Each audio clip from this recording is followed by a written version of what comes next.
Namaste, my name is Devdutt Pattanaik. I write on mythology. This is one of my books. It's called Yoga Mythology. I wrote it with Matthew Rulli, an American. He teaches yoga in America.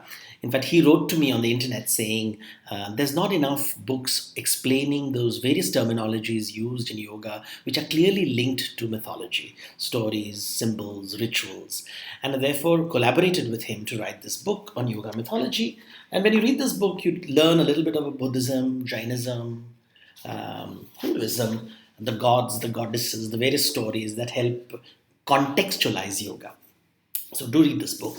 But the reason I'm doing this video is because, I keep hearing this word about cultural appropriation and that only Hindus or Indians should teach yoga. And I'm finding this language spreading, which is so anti-yoga in spirit. And I felt I should sort of do a little talk on it. So these words like cultural appropriation are first of all alien to Indians. We have never heard of these. These are coming from certain ways of thinking that are nurtured in America. Just like capitalism was nurtured in America, this kind of cultural anarchy is also nurtured in America. Every culture has chauvinists and every culture has critics. You will have chauvinists who will say that American culture is the greatest in the world or Hindu culture is the greatest in the world and everybody else is secondary. And then there are the critics who don't see anything good in America, see it only as evil white hegemony, or don't see anything good in Hinduism, only see it as a casteist force. So whenever we discuss the subject, we must keep these two tribal groups separate because they are the two ends of a bell curve that will always exist and they will always try to dominate the conversation. And it's like the bell in a Hindu temple, like in a bell curve, they are the outliers. They should not be allowed to shape the discourse. They do bring to attention important points. They must get the attention, but they must not be allowed to dominate the conversation. Cultural appropriation are words which remind me of Brahmanism. This whole idea of boundaries, of what is pure, what is polluted. In India, we have the dark side of the caste system, which is basically one group of people controlling knowledge and not giving access to this knowledge to others, considering themselves to be so pure that the other becomes polluted to the point of not being touched. And that's exactly the model that is used by people who say that this is how yoga should be treated. It's pure and it is impure forms of yoga and it should be protected by Indians. It should not be culturally appropriated by people from Europe and America, which is silly. Yoga was brought to America. Yoga was brought to America by Indian men, not women really. I don't think of any woman who has taken it to America. But I do know, like Swami Vivekananda took it to America. Many teachers took yoga to America, which is very different from African slaves being dragged from their homes in the African continent to America. So one has to differentiate between the contexts. Indians have migrated voluntarily to America. Yoga reached the American and European shores in a very different way. Now, this knowledge of yoga has to be understood to understand why this cultural appropriation words don't quite sit in. Yes, there is a capitalist side to yoga. There is this whole yoga industry that has flourished, which focuses on beauty, on vanity, on the body. You do yoga to be stress-free. You have Buddha's idols be placed on spa. In fact, we have reduced Buddha to a spa icon. These are the unfortunate fallouts that happen because anything that capitalism will consume, it will destroy. And that is the way it is. It is the nature of the beast. Because the moment you commercialize something, you lose something of the soul. That's always going to happen. You can't stop it. There is benefits and very good things that capitalism does. In its purest form, it gives capital to the poorest people. That's the point of capitalism, to give agency to people who never had it. In the old feudal systems, you couldn't grow, you couldn't achieve greatness, you couldn't be successful. The purpose of capitalism was to give capital to the have-nots and to enable them to rise. Of course, the moment the have-nots became haves, they created new structures to prevent the have-nots from getting access to opportunities. This is the way human beings are. And this is explained in yogic scriptures very beautifully by the concept of Matsya Nyaya. If you want to understand Indian philosophy, you must understand a fundamental concept called Matsya Nyaya. Matsya means fish, Nyaya means justice. And it really is the Indian code for law of the jungle. Survival of the fittest, might is right. So, Indian philosophy looks at jungle or prakriti as the default programming of all life forms. So, you have this concept of big fish eats the small fish. This is Matsya Nyaya. So you have to understand this to understand yoga, to understand anything in India. You have to understand this. This is the default, the context in which all Indian philosophy is located. And this diagram, if you Google it, you will find many a times it is a big fish who says there is justice in the world, and the small fish who says there is no justice in the world. It is our understanding, because once you're privileged, the privileged do not understand the problems of the unprivileged. This is Matsya Nyaya. Now, civilization starts in India, in the Indian philosophy, when the small fish is saved. And therefore, the story of a man called Manu, the first human, the Hindu Adam, one can say, very crude word, but Manu saves the small fish from the big fish and puts him in a pitcher, a pot, which is an artificial construct. In other words, culture is created to protect the meek from the mighty, or culture is created by the mighty to give opportunities to the meek. This is dharma. How do you achieve this? To understand this again, we have to understand, why does culture have Matsya Nyaya? Why does the big fish eat the small fish? It doesn't do it because it's cruel. It's not cruel. It is because it is hungry. We are all hungry. All living organisms are hungry, and we are seeking food. So the plants are seeking the elements, they consume the elements, the animals, the herbivores eat the plants, the carnivores eat the herbivores, and that's how the cycle of life happens. So hunger, if you look at hunger, there is limitless hunger in case of only human beings. All living creatures are hungry, but when their stomach is full, they stop eating. They don't eat more than what they want. And then they go back to hunting again, and again they eat, and then they rest, and then they get hungry again, and again they go back to hunting.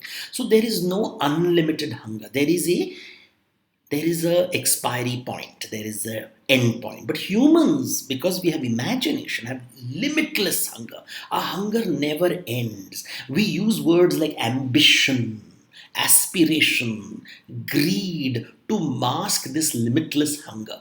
Now, is this good or bad? This limitless hunger exists because of imagination, and the imagination also enables us to come up with ideas to satisfy the hunger. In other words, our imagination allows us to innovate things, to invent things, to create yoga.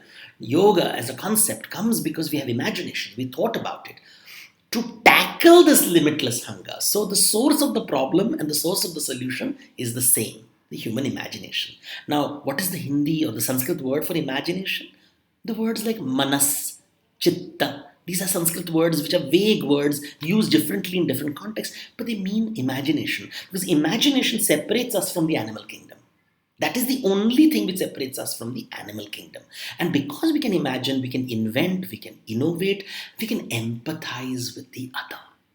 Now, because we have imagination, we can cope with this limitless hunger through two technologies, yoga and yajna. Yoga and yajna. These two words are critical to understand.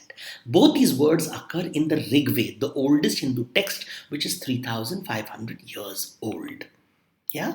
Now, what is the difference? Yajna is about performing a ritual of exchange. Normally, all of us, when we are hungry, we grab food. That is natural. All animals grab food. But when I give food in order to get food, then it is yajna.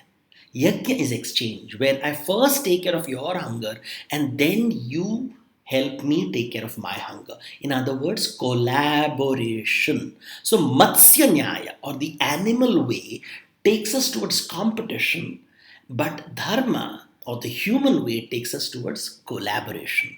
It's not that animals don't collaborate, but they only collaborate within their species. Interspecies collaboration is there, but not very open. Animals have both these things, but it is not coming out of free will. It is the way they are designed. Humans have the choice to collaborate or not to collaborate, to restrict our hunger or not to restrict our hunger, to control or not to control. This is the only freedom we have. we have also the ability to empathize. Do I care for your hunger at all? And when I care for your hunger and I feed you and you feed me, we do yajna. This is transaction. This is the foundation of relationships, right? But this cannot happen. You cannot do this external yajna unless you can outgrow your own hunger, for which yoga exists. So yoga as a concept exists in this context. It is an internal journey to outgrow hunger so that we can focus on other people's hunger. Yoga enables yajna. So you have to understand these two things. So if I'm doing yoga to be a narcissist, to be beautiful, to be stress-free, it's only me, me, me, me, me. I'm not thinking of the other. Then you're not doing yoga, then you're doing bodybuilding. It is not yoga at all. This is something that we need to understand. This fundamental policy that yoga, the process of yoga, it's a technology. Some people focus on the body, the alignment of the body. They have understood that there is a close relationship between matter. Matter creates the body. Body has the breath. Breath is connected to the mind. And mind is connected to something that cannot be measured. Because it cannot be measured, we can't really talk about it. We don't understand it. But it is there. There's something which is non-measurable that exists in the world, inside us, around us. We can call it God, we can call it energy. We don't know. We can't measure it. So don't even try to go there. But it manifests as the mind manifests as the breath manifests as the body, and the body manifests as matter. If we align the body, so when you see, the yoga teachers who will tell you, focus on the breath, focus on your movement, focus on your muscles, they are continuously aligning the body as a technology. What is the purpose? Not to calm down and be stress-free. It is to ability to awaken your mind to figure out that you are part of nature, but you are not beholden to nature. You can outgrow your hunger. You can outgrow Matsya Nyaya. You can focus on other people's hunger. And this has to be understood. You see, this concept of yajna is very, very, very important. It is about giving. It's not give and take. Give and take is a contractual concept that comes in Judaism, Christianity, and Islam, and in modern corporate world. Here you have to give in order to receive with no guarantee of returns. Hence, when you read the Bhagavad Gita, they will always say, to action you have rights, not to returns. You can sow the seed, but not the fruit. So when you hear words like, as you sow, so you reap, that's not karma. That's not yajna. That's a biblical concept. It's not a Hindu concept. In Hindu concept, you sow, but there is no guarantee of what you will reap, what you will get in return. And now, why do you give anything in this world? Two choices. You're hungry, you want something, so you will give in order to get something. So you have expectation, but you could get disappointed. Why do you give? Because you're obliged to give. You are indebted to your friends, to your family, to society, to nature. So your act of giving, it could be just because you're hungry, you're aspirational, or because you're obliged by, nobody's told you you're obliged, but there is an obligation because your life is the outcome of so many people supporting you. Now, why do you receive things in life? Why do we receive? One, because we're hungry. I'm hungry. I want what you have given me. I want it. I want the success the world is going to give me. At another level, I receive in order to liberate you from debt. Because you are giving me things and I receive it so that you are free of debt. But every time I receive things, I go into debt again and I'm trapped in the cycle of rebirths. And therefore, I want to outgrow. So whatever you give me, I want to let go. I want to let go. The word let go will be used a lot in yoga classes because of this. When you're breathing while exercising, you're telling your body not to be frightened. We are frightened, and when we are frightened, if you look at children when they're frightened, they cling to their toys in insecurity.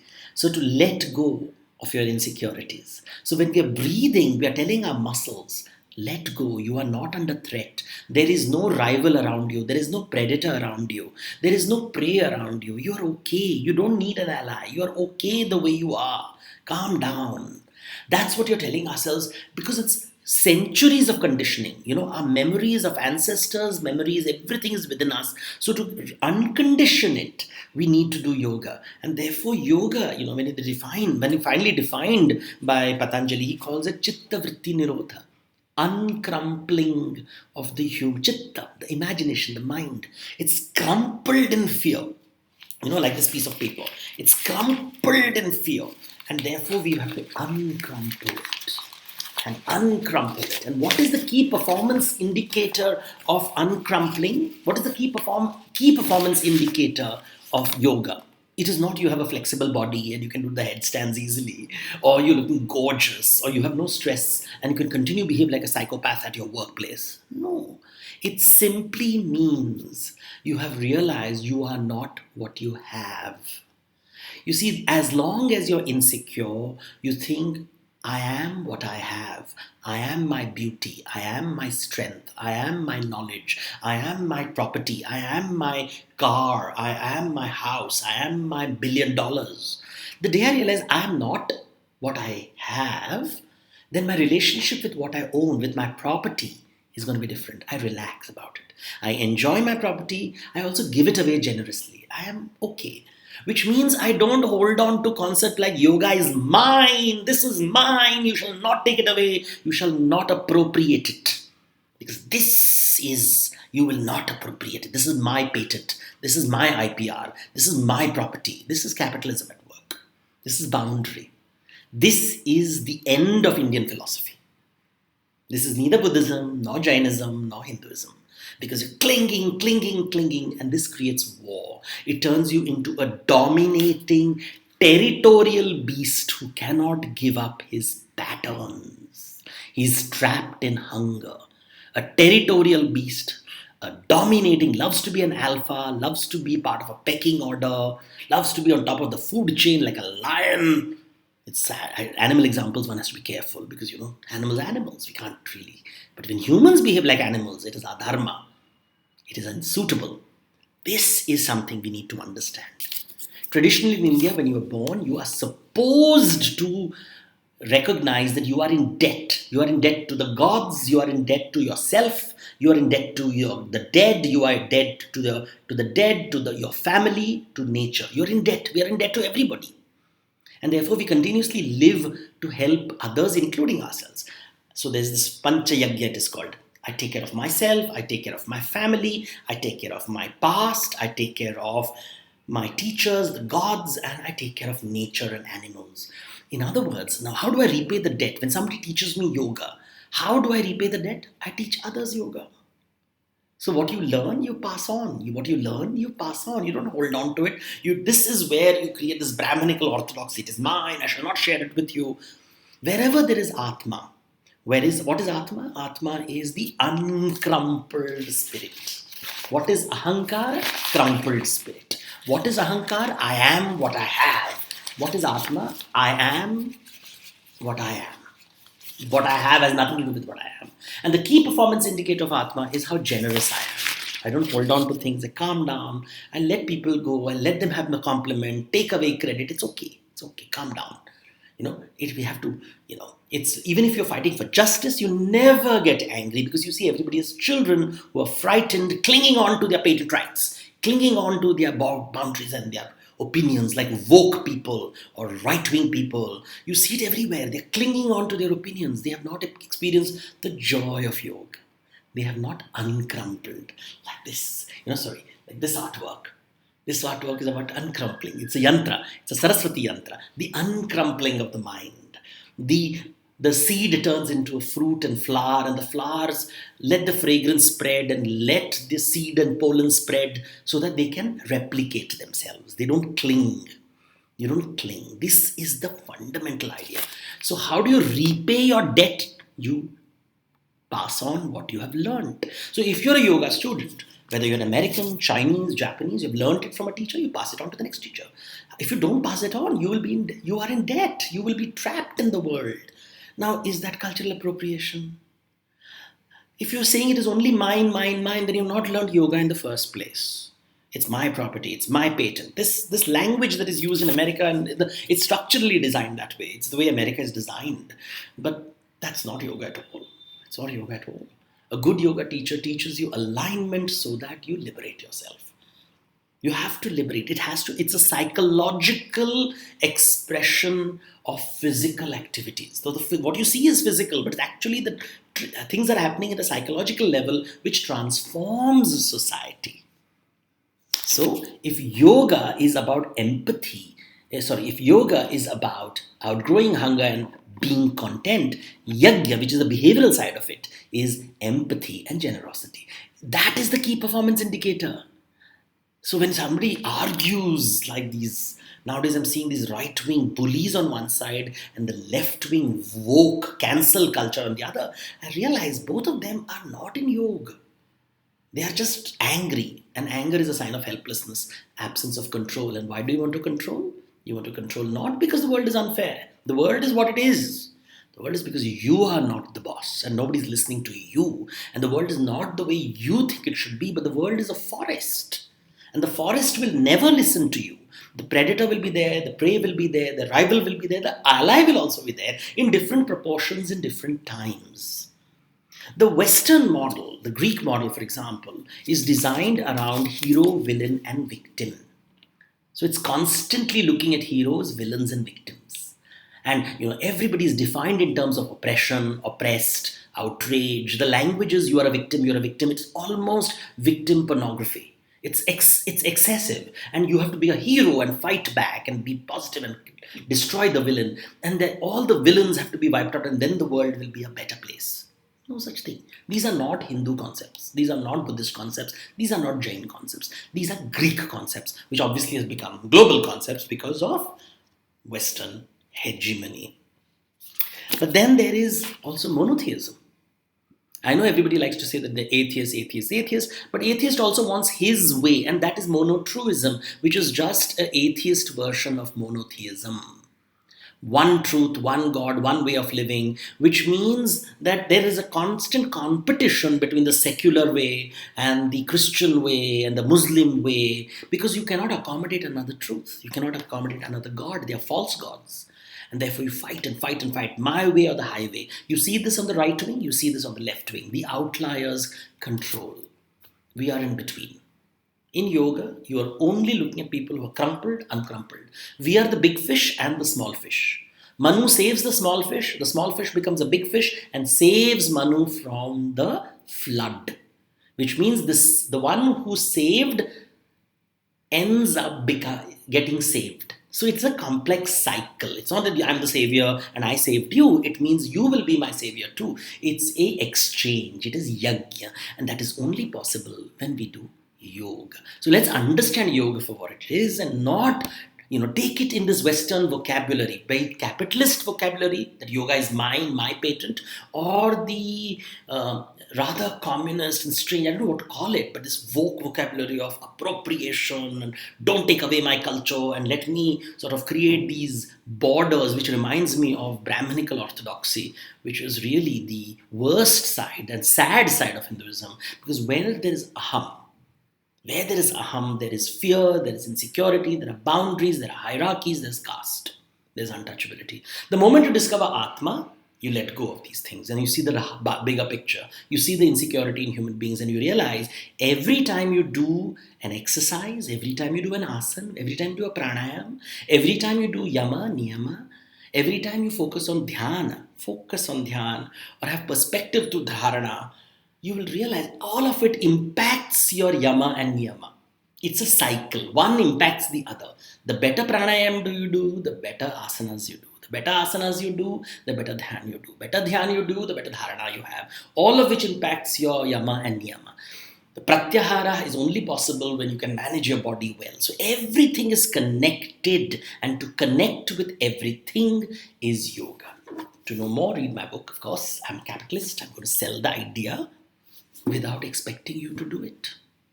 Because we focus on our actions, not on the results. Namaste.